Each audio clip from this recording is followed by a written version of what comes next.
Welcome to Grace for the Tryhard, a place where we tryhards can be reminded of the grace we've been given and be empowered to walk in it every day. Do you ever feel like no matter how hard you try, you aren't good enough? Have you struggled with shame and want to experience more freedom in your walk with Christ? Do you feel inspired and empowered when you hear other people's stories of transformation and healing? If your answer is yes to any of those questions, I'm right there with you. Being empowered to live and work out of grace is possible, and here we are learning how to do that together. No need to show up polished, poised, or perfect. Come as you are and join us as we experience God's grace together. Hello and welcome back to Grace for the Tryhard, a place where tryhards can be reminded of the grace they've been given and be empowered to walk in it every day. I'm Lindsay. I hope you all are doing well. It is officially fall in Indiana now. The leaves have changed so much. It's so beautiful. Honestly, I love this time in Indiana because I drive to work every day and I just get to see all the beautiful colors. We're at the point where the trees really aren't green anymore.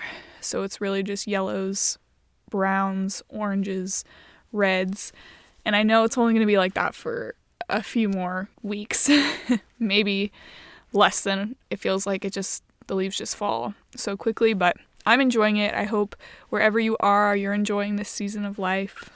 Today we're going to be talking about letting go of control and how we can see God move in really amazing ways when we let go of control. So if you know me at all, you may not associate the word control with me. A lot of people think of me as fun and lively and free-spirited and a little go with the flow. When I'm in work mode, I'm a little bit more serious, but at least I don't think people look at me as a controlling person. But just a few weeks ago, I noticed some desire for control in me that I hadn't really noticed before, and it was at work. So we had this project we were working on, specifically an event that we were going to execute, and there wasn't an official leader of the project. So me and another guy were kind of taking on most of the work together, and then we had a few other team members who were helping execute. So leading up to the project, I was a little stressed because things weren't going the way I would have wanted them to go. One example of wanting control. And we get to the location for the event, and we're going to set up the chairs and the tables and stuff. And I felt this weird tension of who was going to make the decision on how the chairs were going to go. And multiple people in the group are, go-getters. So they're like, oh, let's put them out this way, or let's put them out this way. And the one guy that I was working with the most was like, what do you think, Lindsay? Do you think we should put them this way or this way? And I was starting to think, because I had executed an event similar to this earlier in the year, that I wanted the chairs a certain way, really just to think about the experience of the people who were coming to the event, and the way they had put the tables wasn't exactly what I thought it should be, but it seemed like what the other guy was kind of leaning towards. So I was just kind of frozen for a moment, what do I do? My gut instinct is to push back and be like, I really think they should be this way. I'm also not the greatest explainer of things if I can't draw it out. So I was also trying to tell them what I wanted the tables to be, but I don't think I was doing the best job at making it clear. So it was just kind of a confusing moment, and I was just reflecting in the moment of I have a choice to push for my vision or to let go and let the other guy who was doing a lot of the work just kind of take the lead. And it ended up being a little bit of both. But after the event, I just was thinking about that a lot. I was like, why did I really want to just be the leader of this event? And why was I uncomfortable when I wasn't? So yeah, that was really eye-opening for me. And I've been thinking about it for the past few weeks and just trying to be more aware of what areas of my life I want to have control of, and if that's good for those areas. And to an even deeper level, I've realized more regularly I think I desire control in how other people will respond to me. So a few years ago, I was just going through some hard things with a person in my life, and I felt like I was doing everything that I could to try to make the relationship work and like try to make the other person happy, and it felt like I just couldn't do it.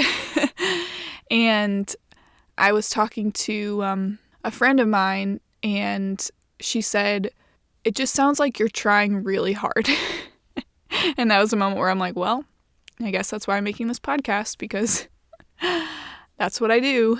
And she said, "Why don't you just stop trying?" And in that moment, I was just like, well, then everything's going to fall apart. Like, if I don't try to say the right things that will make this person happy or help them to respond better to me, then everything's going to blow up, is what I thought.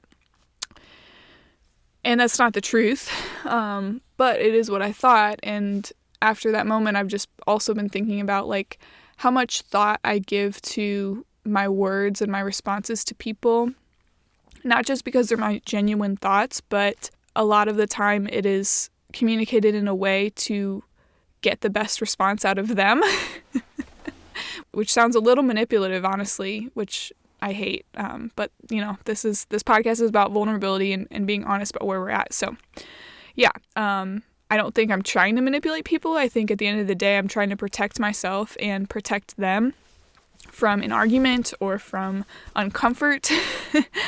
But, this is a season in my life where I'm learning, is that right? Is that the best thing to do all the time? And is it my responsibility to protect someone else's feelings and protect the situation and try to like literally control the situation?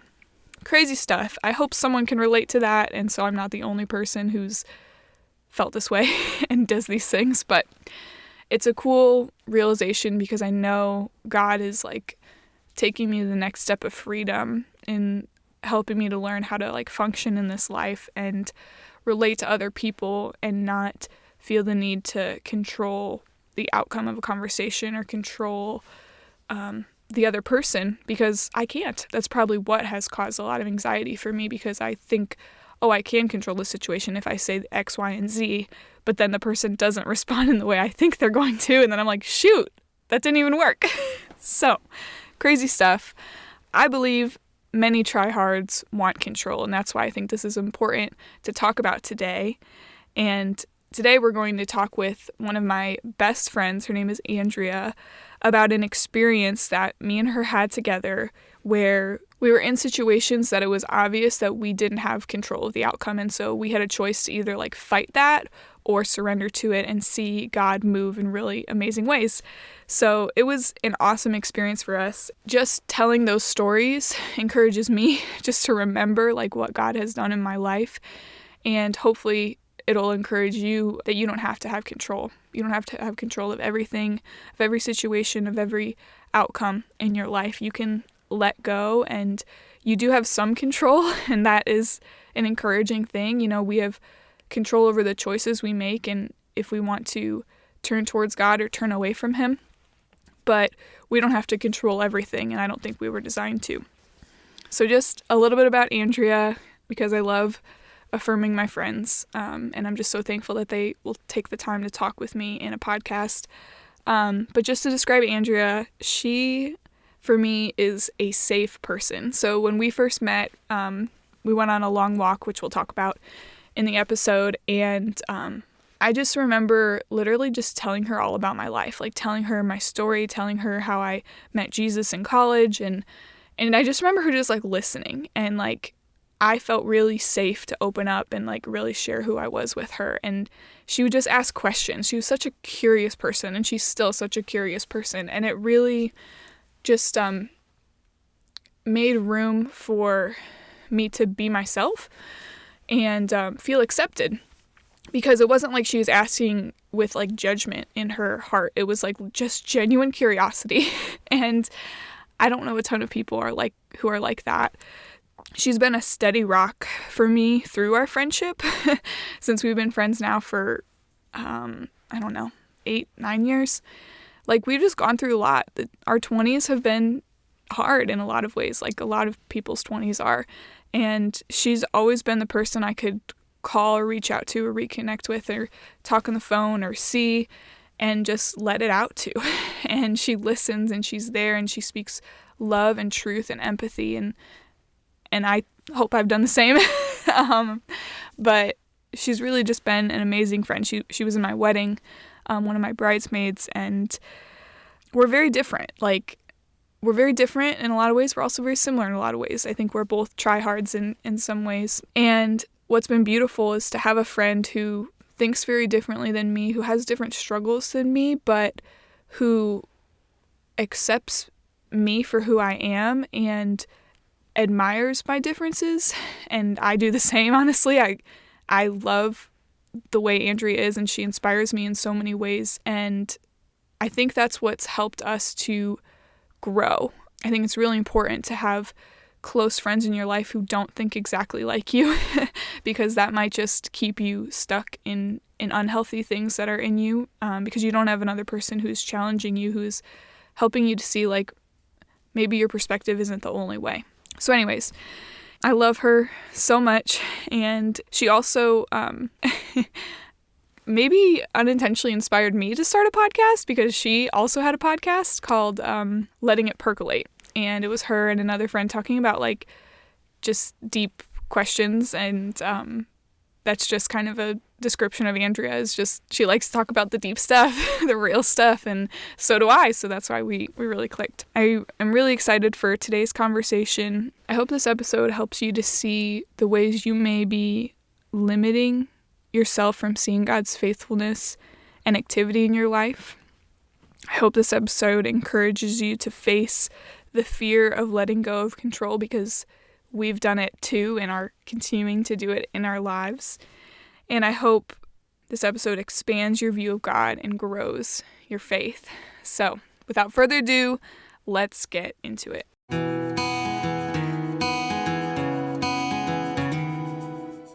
Hey, Andrea. Hi. Welcome to Grace with the Tryhard. It's so good you're here. It's so good to be here. Yep. So I came up to South Bend yesterday to visit my wonderful, wonderful friend, and we've had a good time. Today we explored the campus a little bit. She showed me what her life has been like being here. So why are we here? Why are we here? Going straight to the existential questions, and this is why we're friends. Oh my gosh. I meant to say, I'll just tell them. Okay. I wanted you to tell them. But so Andrea is in law school here at Notre Dame. And that's why we're here. So she will be graduating in a few months. So I really wanted to come up and make a trip to see you. And we're going to record a podcast today about being tryhards and about our friendship experience, which has been a fun, wild ride. And we think you all would enjoy hearing about it. Yes. So, backstory. Andrea and I met out of this country. We met in Europe, but we're both from Indiana, and we both went to Indiana University. So that's kind of unique in itself, that we didn't meet in Indiana, even though we both live in Indiana, but we met studying abroad in the wonderful country of the Netherlands. And what's even wilder, like, I think about, is that we lived, like, the semester before we studied abroad in the Netherlands, we literally lived in dorms that were, like, right next to each other. And we ate, presumably ate meals, like, in right food court, like the same food court as each other. And we were in the same school on campus, the business school, but we had never met before. Yeah. Like, the first time we met, at least that we, like, realized, you know, that we were, like, meeting each other was when we were abroad, which is kind of crazy. Yep. So it was our junior year, second semester. We studied abroad for a semester.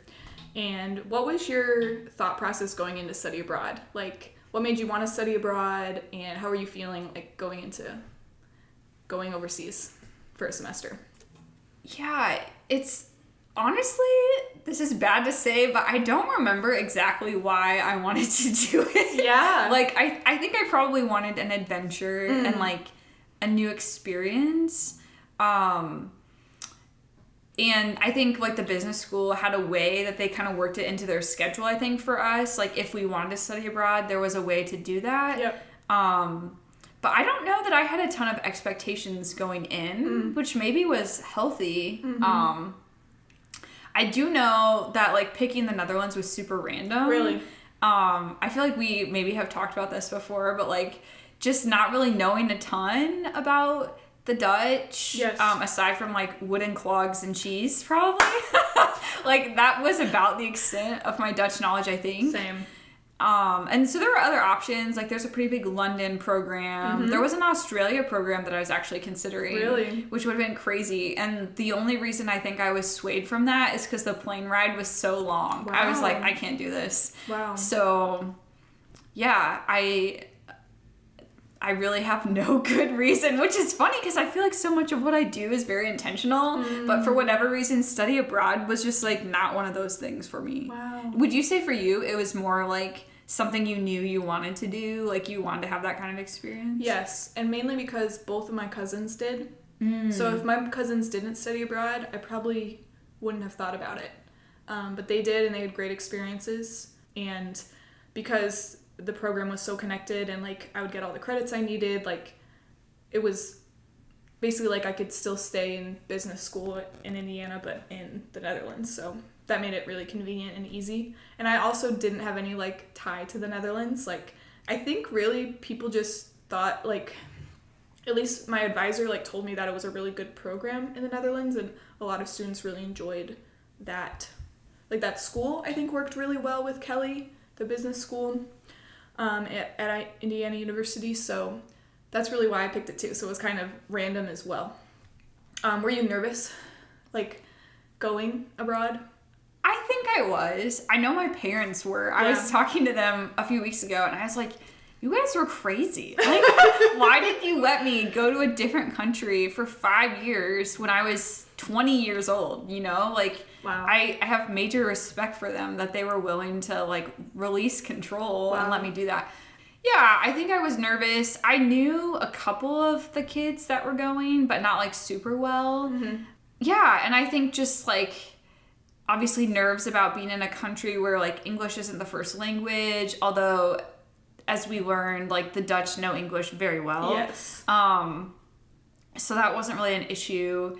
But, yeah, just, like, I don't know, the logistics, I think, worried me a little bit. And then, like, am I going to be lonely? Like, will I make friends?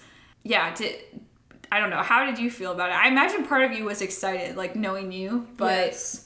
Were you nervous about something? I was excited and I was nervous. I was nervous about the plane ride because I'd never been, like, over the ocean before. And I think I have more fear of flying than I thought. And then I had just found, like, a community at IU that, like, I loved and, like, found friends that I felt really connected to and accepted by. So I was really nervous that I was gonna, like, not make friends when I went to study abroad. So I was excited and nervous, and it just felt like I want to do this. I'm not gonna let my fear stop me from doing this, but I don't know what's gonna happen. And that was very uncomfortable for me because I, more than I think I realize, I like control. I like risky control, or like, I like the safety net, you know? Yeah. Like, okay, I'll do something risky, but there's a safety net underneath. Like, I love having money in my savings account. I know people who, like, at least in college, friends who, like, would always get to zero, and I'm like, how do you do that? Like, I don't know how to do that. I need that, like, backing. Teach me how to spend all of my savings account.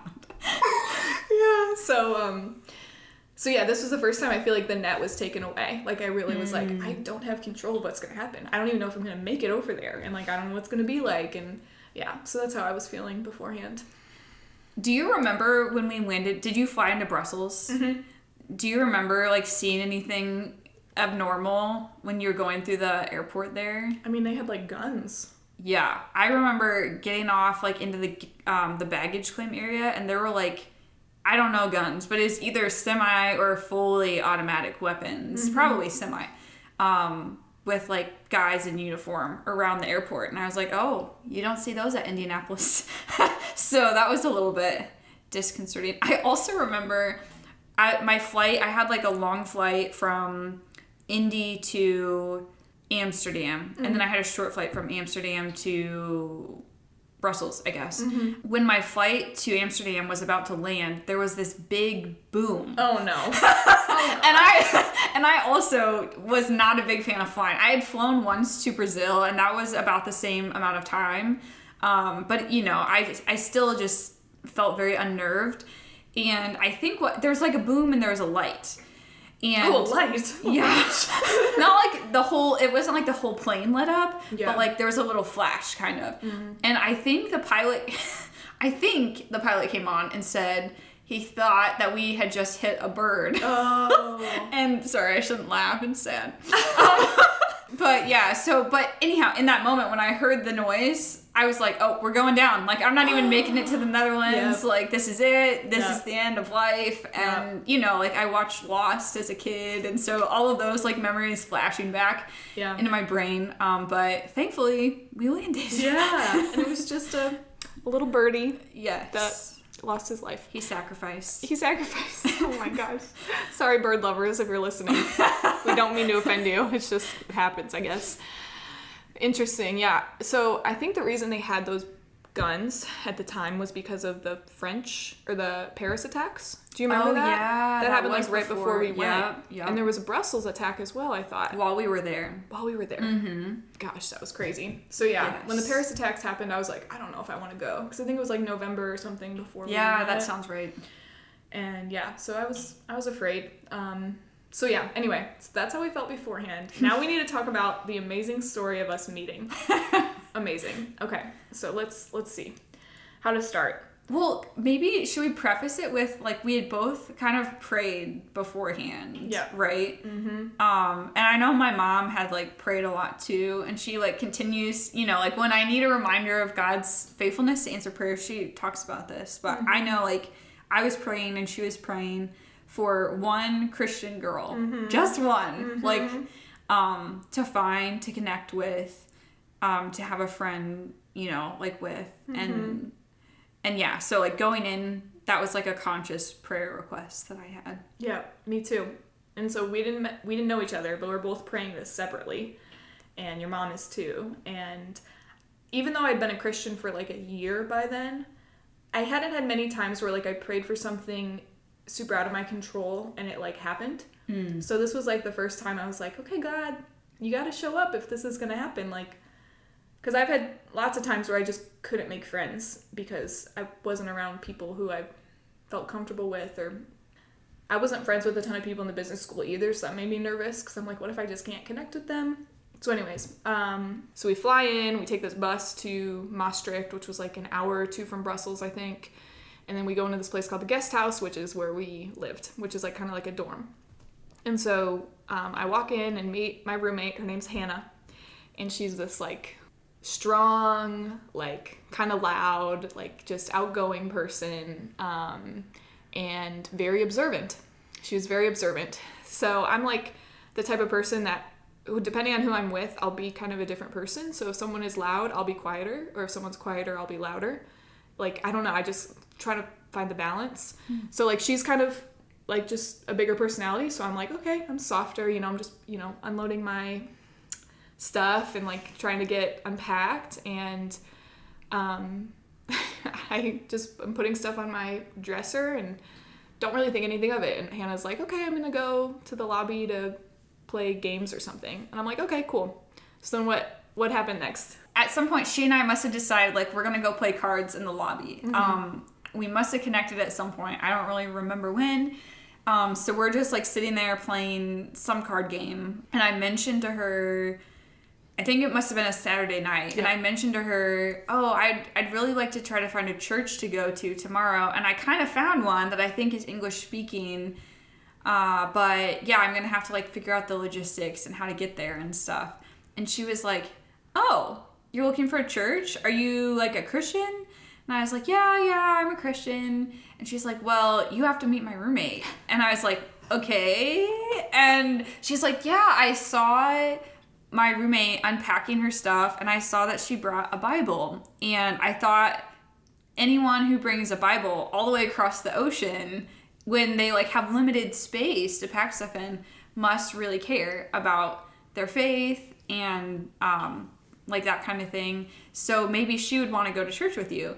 And I remember feeling a little nervous. Really? Kind of like, not like super nervous, but a little bit of like first date, like energy of just like, okay, so she, like, I'm pretty sure she insisted at that point, like, okay, we're gonna go meet my roommate now, you know, because she is like bolder and like more just, I don't know, like get stuff done. Yeah. And so we walked to your room, and when we go in the door, I remember kind of just standing there for a second, and she's like, didn't you have something to say? or like something, you know, that's like a pretty firm nudge. Yeah. And I'm like, all right, well, here goes the first date.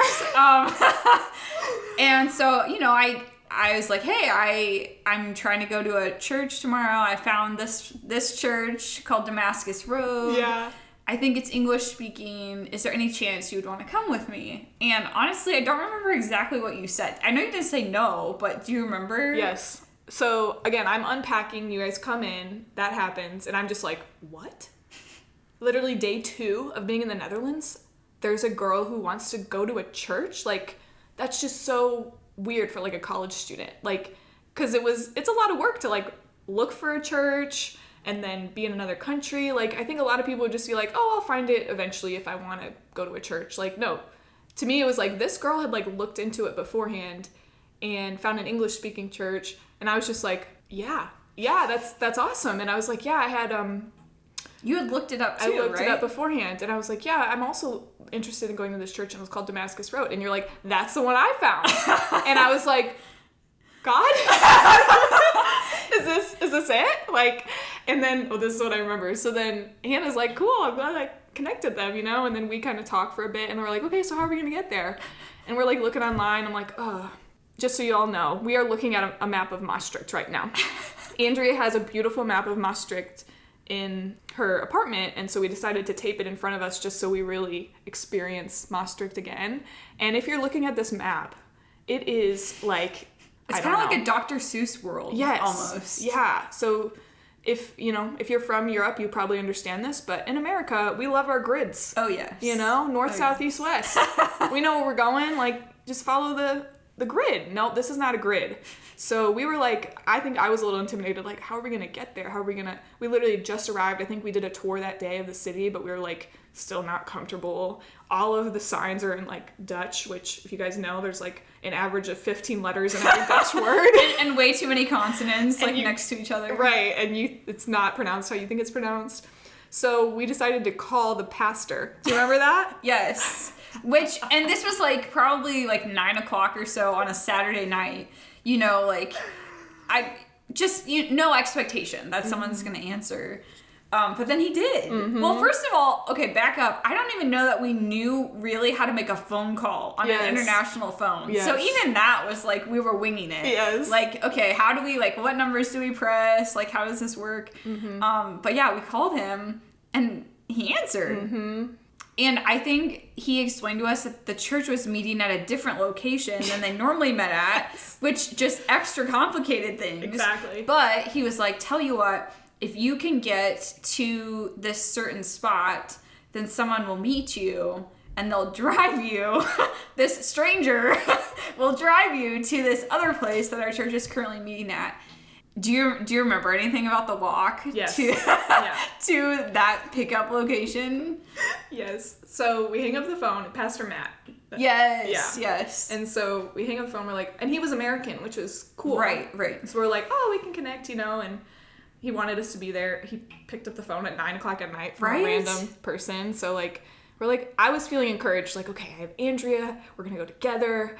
I'm a little nervous we're going to find it, but we're going to try our best. And I was feeling like excited. We walk out the door the next morning, and I think we gave ourselves like an hour just to like, and it was probably 20 to 30 minute walk, but which was smart of us because we had never tried it before. Yeah. So also, both of us didn't have cellular data. So in the world we live in in the world we live in today, like literally if you're in somewhere you don't know, you just Google Maps it and then you can get wherever you want. It's literally, no, we're going in the olden days of like the wild west. Exactly. We like literally like screenshotted the map on our phones, and then I'm pretty sure you were more navigating than me because I was talking so much on that first walk. But so anyways, so that's what we had to do, and we're like, okay, we're gonna do it. Let's go to this place, and then they'll take us to the church. So we start walking, and all I remember is talking your ear off. That's what I remember. And feeling nervous at some points, but also feeling like, okay, let's just keep going. And then I think it's this way, I think it's that way. Okay, we'll turn this way. And yeah, what about you? I think a lot of it is a blur, other than I think I remember feeling vulnerable a little bit. Like, man, we're really in this strange land. We don't speak the language. We don't know where we're going. We don't know who we're meeting. We had phones that could dial like local numbers, but I don't know that we would have even had a local number to dial, you know, like in our phones at this point if something went wrong. So we were just really on our own. I don't know if I had like connected at that point that God was answering my prayers through you. Like, I don't know if I had consciously realized that yet. But I do just remember thinking like, oh, like maybe we'll be friends. Like maybe this will be one of my buddies. And the fact that I didn't have to go to church alone, which I think I was just planning on doing, me too. was like super cool. Yeah.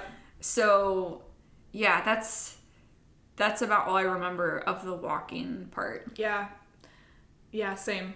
I also didn't think like, I didn't recognize that this was the answer to prayer yet, but I was just so excited that like I had a buddy, like you're saying.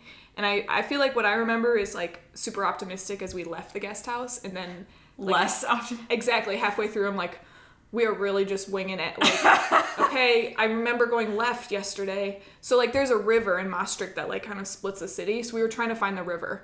And I just remember being like, I don't know. And then we saw the river and we're like, oh, that's the building right over there. And I think there was a certain time we were going to meet the person, and I think we were getting kind of close to the time. Yeah. So I was like getting a little nervous. And so we walk over there, and then we're standing there and we're like, okay, now they're going to pick us up. We were just so like, we had no control. Yes. We really had no control. And we were just like, I don't know, just doing it. Yep. Trying to. Exactly. So then another American showed up named Sky on a bike, who had been in Maastricht for a little bit, that went to this church. Sky on a bike. Yeah. That was her full first name. Sky on a bike. Sky was on a bike.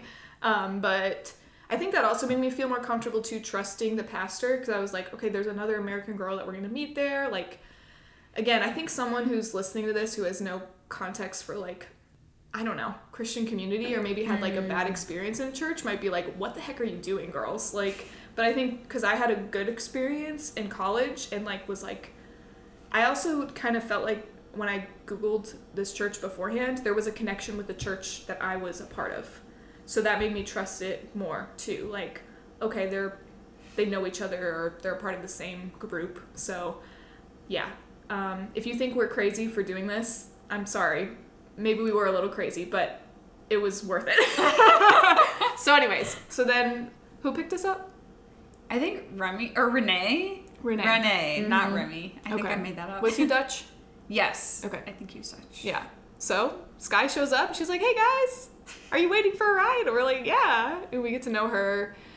The guy picks us up, Renee, drives us maybe 10 minutes to this other building. And do you remember when we walked in? No. Okay.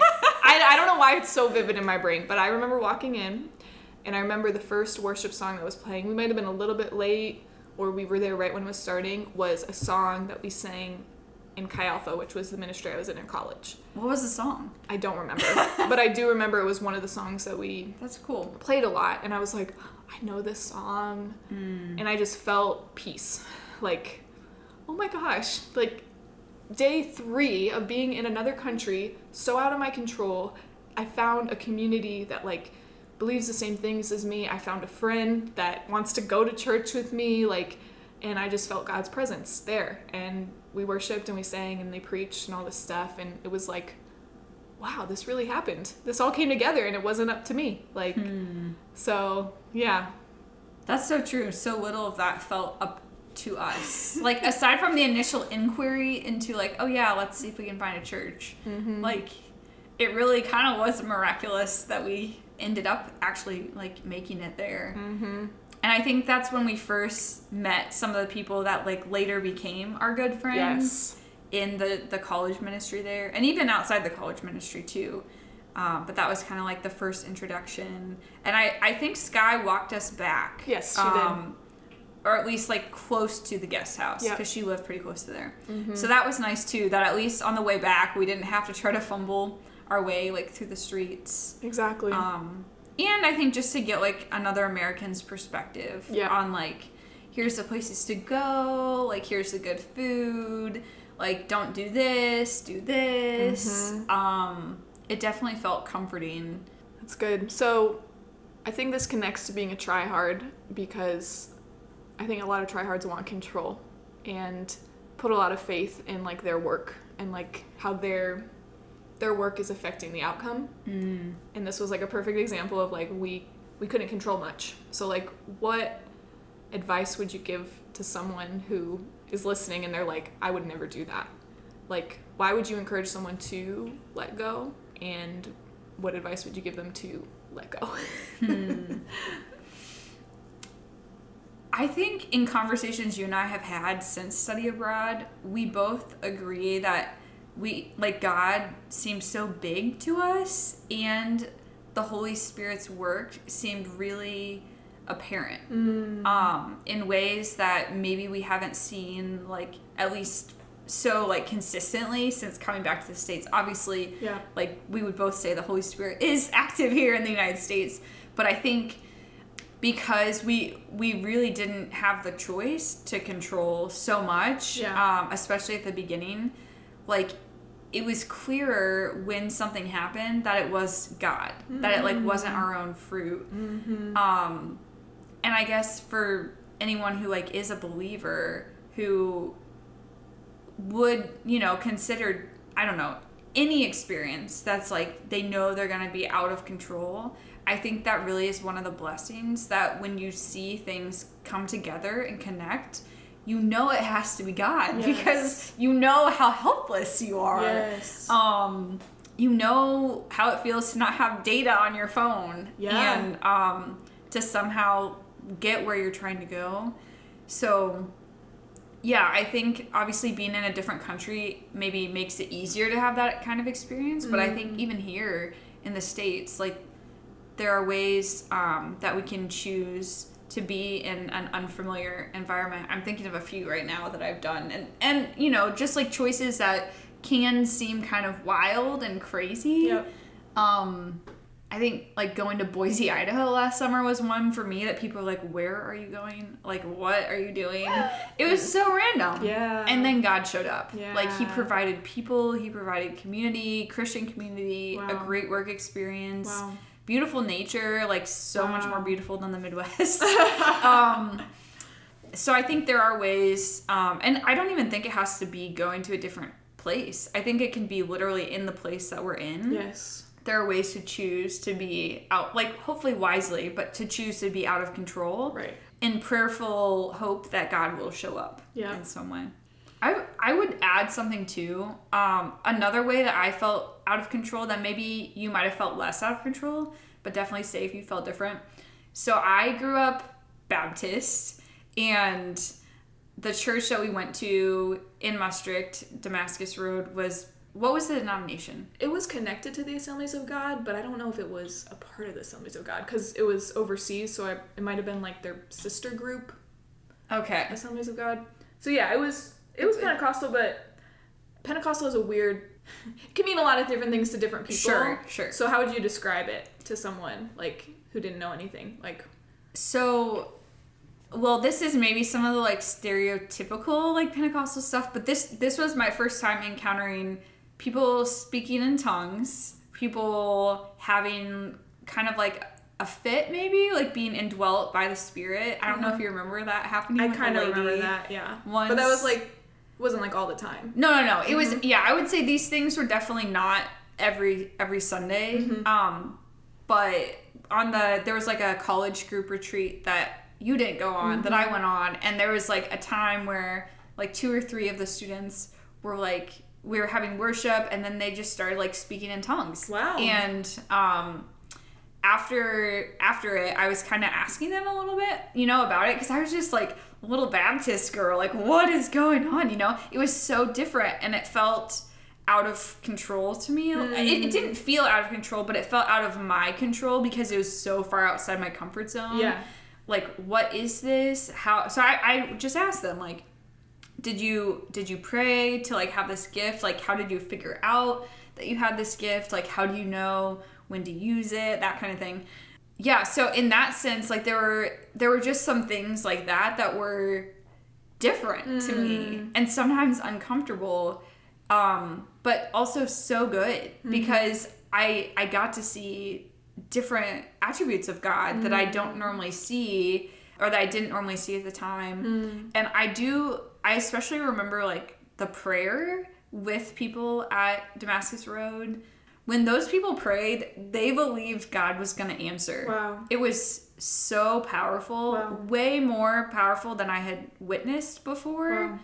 Yeah, I remember like at least one prayer gathering that we had with some of the students. It was the night before the Brussels attack.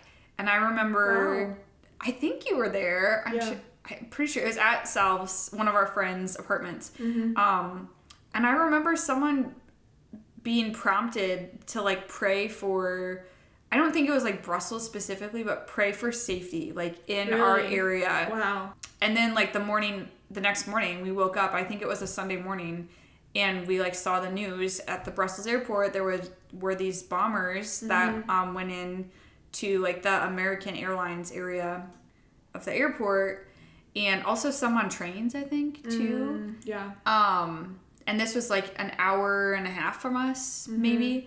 Yeah. And I just... Literally the airport we came into when we yes. got there. Yeah. Yes. And I just remember thinking like, wow, I think the Holy Spirit prompted someone to pray that, because the Holy Spirit knew that there was going to be a need for prayer. But I think lots of other instances too while we were there where it was like, when there was a problem, people's default was to pray. Which, it sounds so silly saying it out loud, like so basic. But I guess just going into the study abroad experience, that's not how I operated. And it was really good to see how people relied and depended on God through prayer. You're so right. Same. I think that's a lack in the American church in general. Like, there's just so many ways we can fix our problems ourselves. So, like, yeah. So, thanks for reminding me of that.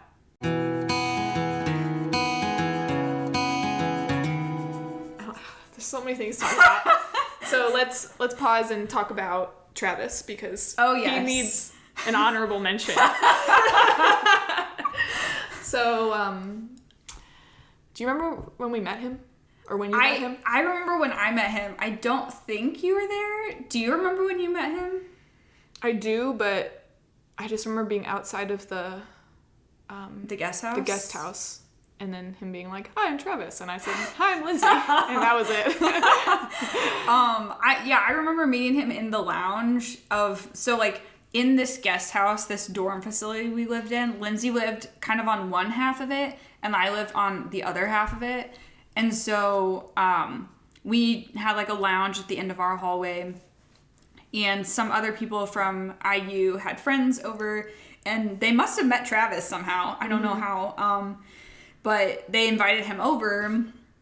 And so we were like chatting, and I think I must have mentioned that I was part of like a Christian ministry at IU, and he mentioned that he was also part of a Christian ministry at Penn State where he went. Different ministries, but I think it like clicked for both of us, like, oh, there's another believer in this room. And we had been to church already at that point. We had. And so I think I like mentioned to him maybe like, hey, if you're interested in going to a church, like there's another girl here and we went this past week and you're welcome to come. And so I think that's like how the ball was rolling. But you remember meeting him maybe on the way to church? I feel that like it Sunday? was, Or I feel like it was a nighttime thing. Like a bunch of people were going out to dinner or something, and that's okay. when I met him. So it was probably like after you met him, but before we went to church. Mm-hmm. So we meet Travis, and then I don't know how this happened, but we formed the Gucci squad. I told her last night not to use that word, that G word. Oh gosh. So I don't know what happened. I think we just started walking to church together. We started hanging out, and we just clicked. Like, we were all just like silly and fun and like. Correction, 2 of them were silly. You were silly. I was the boring grandma of the group. No. You would laugh at us, which I was amused by you. I was not laughing with you. I was laughing at you. Totally fine with me. I do it for the laughs. But yeah, I don't remember what happened, but I just feel like at some point after we had walked to church enough, and I think we started going to the small group, like we just were like, wow, we're each other's people, you know, and we just felt really comfortable with each other. And I remember one time walking like later on in the semester and just walking, and I said something like, I feel so like I can be myself with you guys. And I don't remember what you guys said, but it was like, great, I'm happy for you, you know, but it was like, I'm happy for you. It wasn't that. But you guys were like happy that I could, and I'm glad that I felt that way, but I don't have a ton of people like that, you know, so I knew it was special. So the reason we were called the Gucci Squad, do you know? I feel disconnected, know. But I just remember we were walking down one of the streets. So they had really nice like shopping areas in Maastricht, like cute individual shops, and some of them were higher end, one being a Gucci store. And we walked by it, and I don't remember what happened. I feel like it was more between you and Travis, and then I was just like, okay, we're the Gucci Squad. You know? I'm sure I said at some point, like, there's a slight backstory, but basically I knew this person who, like, when something, instead of being like, oh, that's really cool, would be like, oh, that's Gucci. And I just hated it. I don't know, like, I just felt like it was a try-hard word. Oh, yeah. Speaking of try-hards, but, like, in a different sense. Yeah. Just, like, trying a little too hard to, like, be cool or whatever. So it just, to me, it was a curse word. Like, it was up there with all the other words.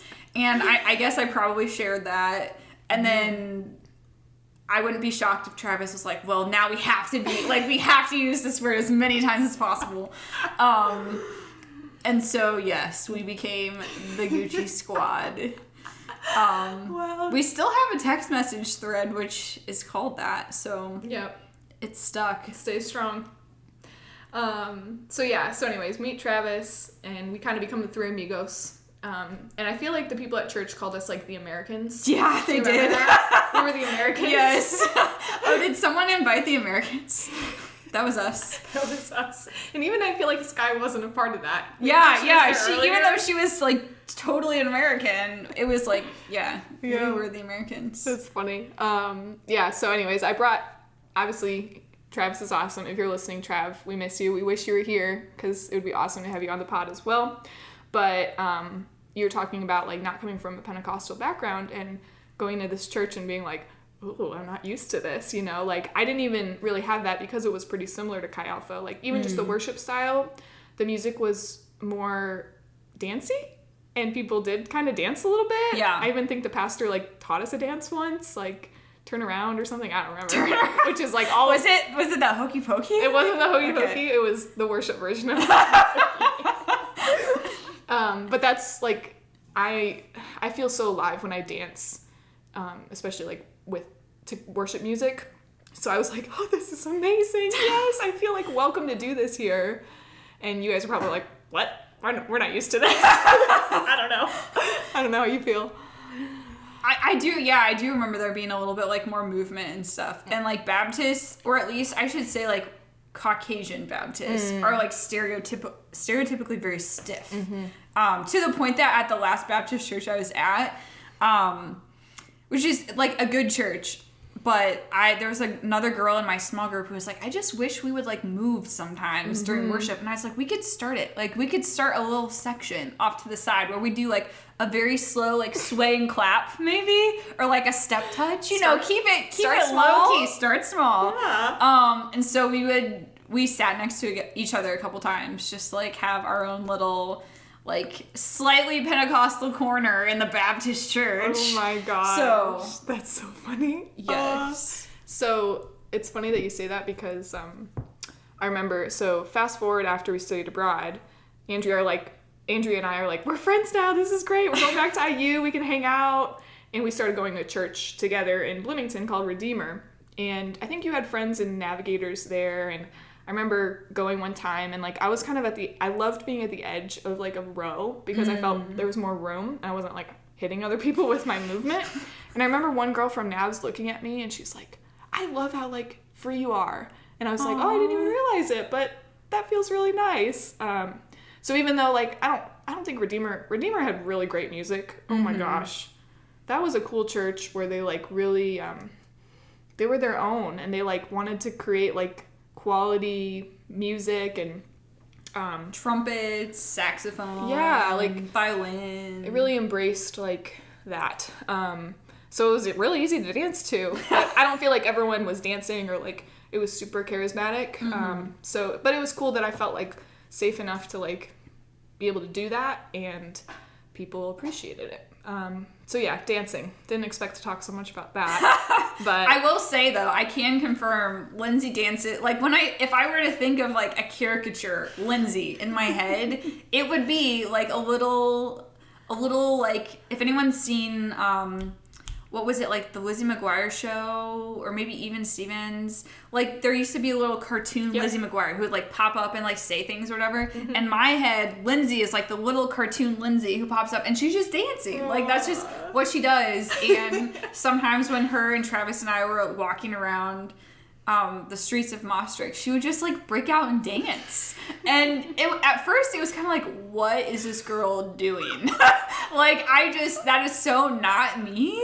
And it was just so strange. But then I think by the end of our time there, and definitely now, I've just come to appreciate that there is a freedom about you that I think helps other people to feel more free, whether it's like in a worship context or just like walking down a random street in public where there's no chance for your friends to escape. No, it is something that's special and so you. Wow. And we're actually, Lindsay is very graciously coming to a concert tonight with me that my brother is doing. And I'm hopeful that there will be some dancing action going on there tonight. I won't be able to contain myself, honestly. Like, I can dance when there's no music. So you just add some good music, and I'm not going to be able to not. She's unleashed. Yes. The beast is out of its cage. Oh, I'm so excited. Wow. Okay, back to Maastricht. So we were there for like 5 months. There's so much we could talk about. So we might have to just do another podcast another time about more of Maastricht. But I do want to talk a little bit, since we're kind of on the topic of just like letting go and trusting God, of like we could each tell a story of like when we saw another time that God like showed up for us. So I'll go first. So in Europe, it's like pretty cheap and easy to fly to different countries compared to in the US. Like, you know, we're just so big over here that like you have to drive hours to go to another state. And like if you want to go to another culture, another country, you could take a 2-hour flight and you're there. So I was definitely taking advantage of that when I was going to be in Europe, because I'm like, I'm only going to be here for 5 months. I can get a flight for €90 or €50 or whatever. Like, it's pretty good. So I planned a trip to Italy with a girl named Jenny. Was Jenny your roommate? Yeah, Jenny was my roommate. So Jenny is American, and then this girl Pauline, who is Scottish. She was Scottish, and we were going to go with her to Milan. And then she was going to leave, and then me and Jenny were just going to fly back together because she had to go somewhere else. So it was my first trip planning. And, you know, like I said, I like to have control. So I was like, I had this super intense itinerary and like step-by-step plan of like how we were going to get to the airport and all this stuff. And I just remember being like so stressed about it. And I stayed up really late. I remember the night before we went. And was just trying to get it all together. And I was like, okay, now we have to go and do it. So then we go and we fly. And I remember it was like 6 a.m. flight because it was cheaper. And that was not smart in itself because we had to like stay in a hostel the night before. And it was dark out. Anyway, on the flight, I'm just like, God, let's just make it there. I just need to make it there. And we made it there. And I made some Italian friends in Maastricht, and they were back in Italy. So that was really cool to see them. And they're the most hospitable people I've ever met. They literally like welcomed me at the airport.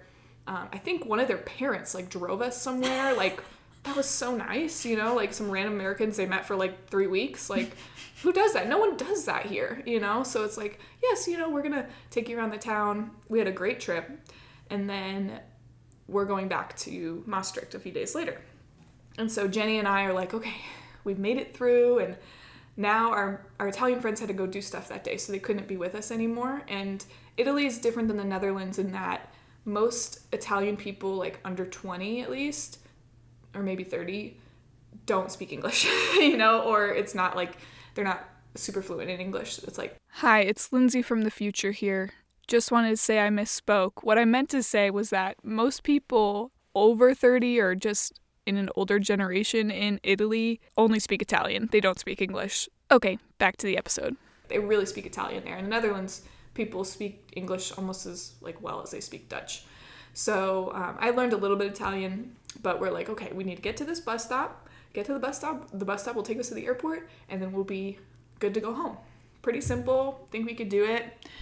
I had relaxed a little bit because by that point I'm like, okay, like, God, I can trust you. I can trust you on this trip.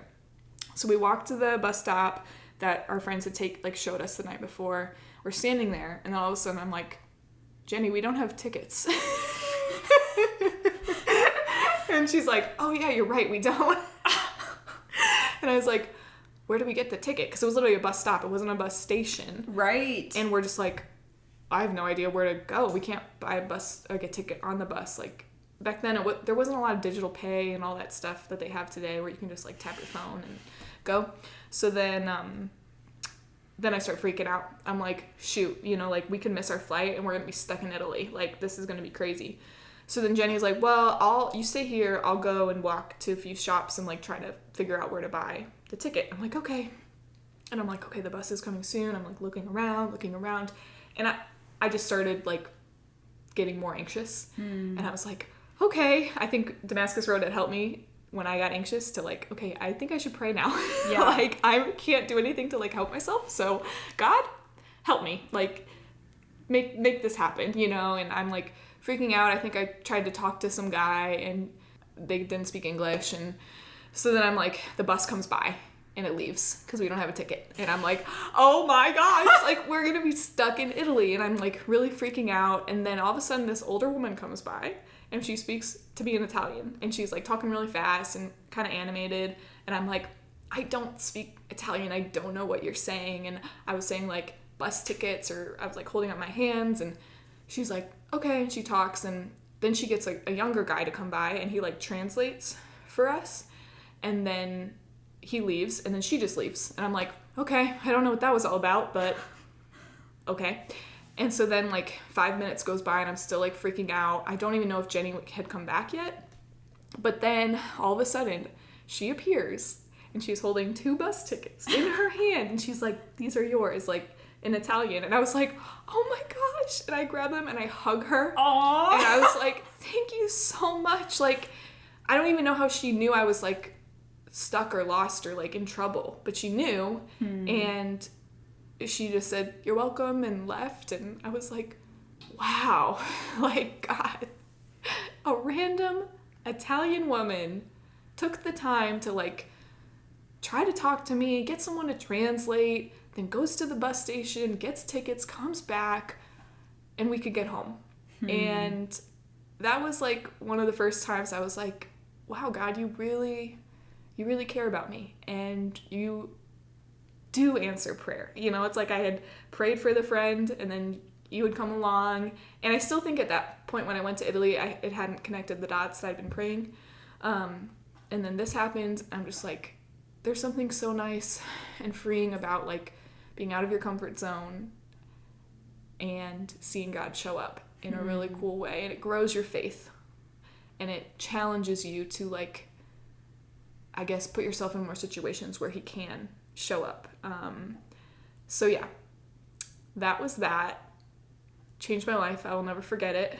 I can't believe you hugged her. Like, I can believe you hugged her. But I wonder what her response was. Like, I guess in Italian culture, that wouldn't be so crazy. Right? Oh yeah, no, she was receiving it. Yeah. She was happy, yeah. Yeah, so to be honest, like, just being in the US now, since we got back, I've definitely strayed back into being comfortable, you know? And so I like what you said earlier about, like, we don't have to be overseas to, like, see God move in miraculous ways. But it does take an intentionality to make room for him. And I think you need to slow down to hear him, you know? Like, I think God was working somehow to, like, allow her to notice me, right, to know that I needed help. To see you. Like, it sounds like she saw you. And I'll be the first to admit, I'm not good at seeing people sometimes. Like, especially when I'm in the grocery store. Yeah. I don't know what it is about the grocery store, but I'm like, get in, get out. Like, I don't know, my brother could be right next to me and I might not notice because I'm so, like, tunnel vision. Yeah. So, yeah, I think it's, like, God gave her eyes to see you and to realize that you and Jenny had a need and needed help. Amazing. Yeah, so does anything come to mind for you? Okay, so I was thinking while you were talking, thank you for going first. Yeah, of course. Because I needed a little time. I guess if I can, like, phrase it as, like, a God moment or some time that was just powerful for me, I remember going on that retreat that I mentioned where some people were speaking in tongues, not the whole retreat, but for a part of it. And we had, like, a worship time one night where we were playing a song, and I would recognize the song, like, it's one that we sing over here in, like, American churches sometimes, but I couldn't tell you off the top of my head. But we were playing it and, like, singing it, and, like, the guy who was leading just, like, kept playing his guitar, and we, like, just kept singing. And it went on, like, that song probably went on for, like, 35 or 40 minutes. Wow. It was just, like, it felt as though the Spirit was just uniting us in worship. Wow. Like, on the same wavelength, and there was nothing between us and God. It was just, like, a room full of voices praising God. I've not experienced anything like that since then. I think for whatever reason, you know, like, worship in our American churches is a little bit more bookended, kind of, or, like, there's a schedule, and, like, you can't, like, it'd be maybe frowned upon to just, like, keep singing. Like, if you feel like the Spirit's moving, like, that's fine, but lunch is waiting, so we need to get these people out of here, you know. And right. I don't There's have American football after. Well, okay, yeah, don't get me started. We must be out by 1. But, like, families with little kids, obviously, I think I get it. Like, there are good things about having scheduled church, but I do think that there's something sweet about having just no schedule, no expectations, like, show up and just see, like, what does God show us about himself? What does he show us about the value of being in community and fellowship with other believers? And there was another session that was, like, kind of a more structured session, but then there was another, like, just us hanging out, where a bunch of us crammed into this tiny room, and I remember there were, like, 3 bunk beds maybe or something. Wow. And someone brought a guitar, and we just started, like, singing worship songs. And then at one point, people started singing songs that we would know, like Great Is Our God or something, but in their native languages.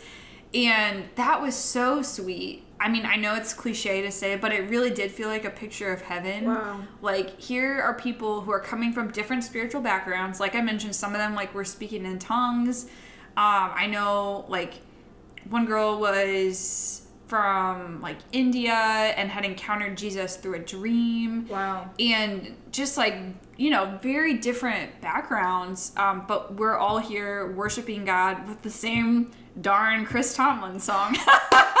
And no, it was really sweet. I think I still have a video on my phone, or at least I used to, of part of that. I want to see it.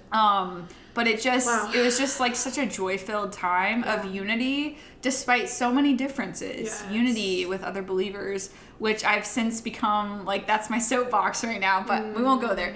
But I think, that, as I mentioned, everything about study abroad just made God seem bigger to me. And those were definitely moments where I was like, wow, we are worshiping the God of the universe, who's like bigger than Indiana. He's bigger than the United States. He's bigger than Europe. He's bigger than the entire globe. Yep. And we're singing to him, and like, it's all of us united with that purpose. It was really sweet. Yeah. I wish you could have been there. I'm sure you were off like having wonderful adventures, but it was really cool. Thankful for that. Yeah. That's a great segue to how I wanted to kind of end this time, was just the beauty of diversity. And that was the one thing I took away from study abroad, of just like you said, how much bigger God seemed. And I guess it was revealed to me how big he is through the beautiful diversity of this church. So I don't think we mentioned, but this was an international church. So it was English speaking, just because everyone spoke English there. But people were from all over the world. Italy, England, China, Taiwan, Australia, Canada, Slovakia. So just like literally all over the place, which is so cool. So our small group was like people from all over the world. I do remember one time we all prayed in our own language, and that was like such a powerful moment. And it just like really humbled me to like, God is so much bigger than my Western American view of him.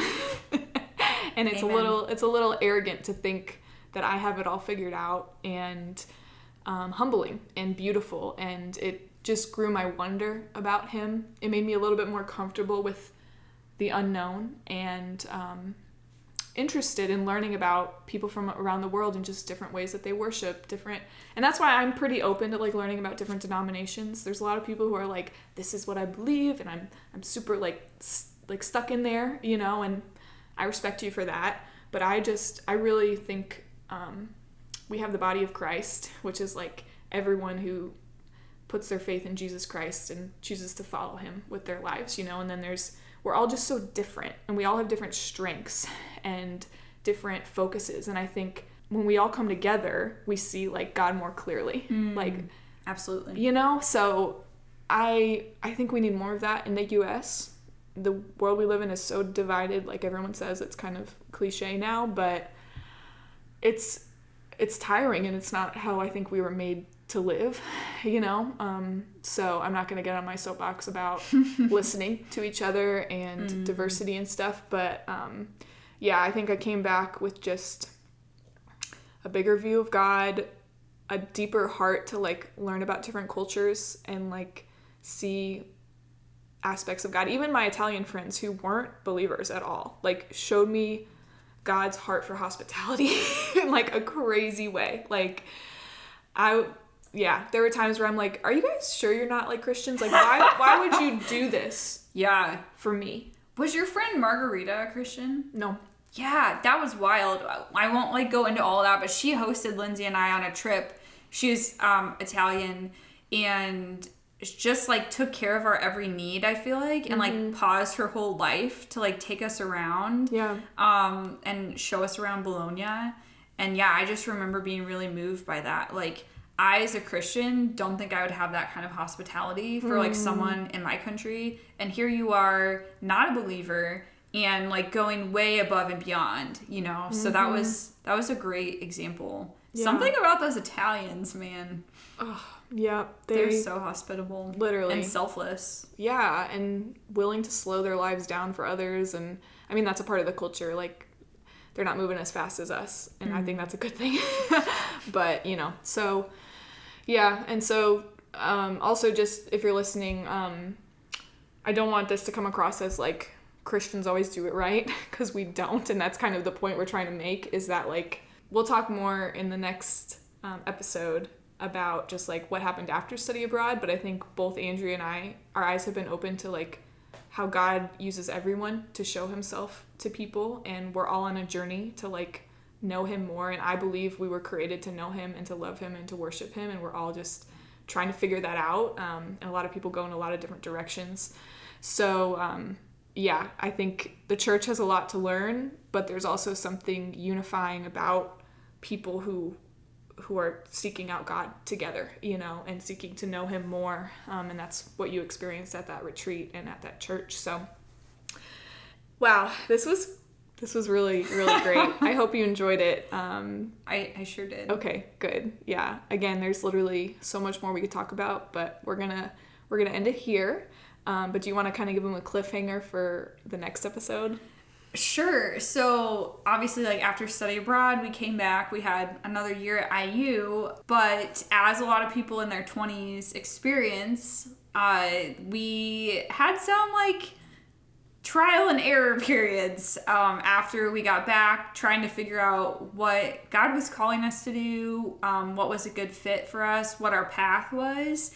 And for both Lindsay and I, that was a journey. It was definitely not a destination that we arrived at. It was a journey that those challenges that we like went through led us to the places that we are now. So yeah, we're both excited to talk about that some on the next episode.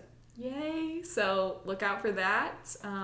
Thanks again, Dre, for your time and sharing your heart. I appreciate it. I love you so much. Likewise. Thank you so much for listening to the Grace for the Tryhard podcast. I hope you feel encouraged, empowered, challenged, and that you know that you are so loved by God. Feel free to subscribe to the podcast on whatever platform you're listening, as well as rate and leave a review. Talk to you soon.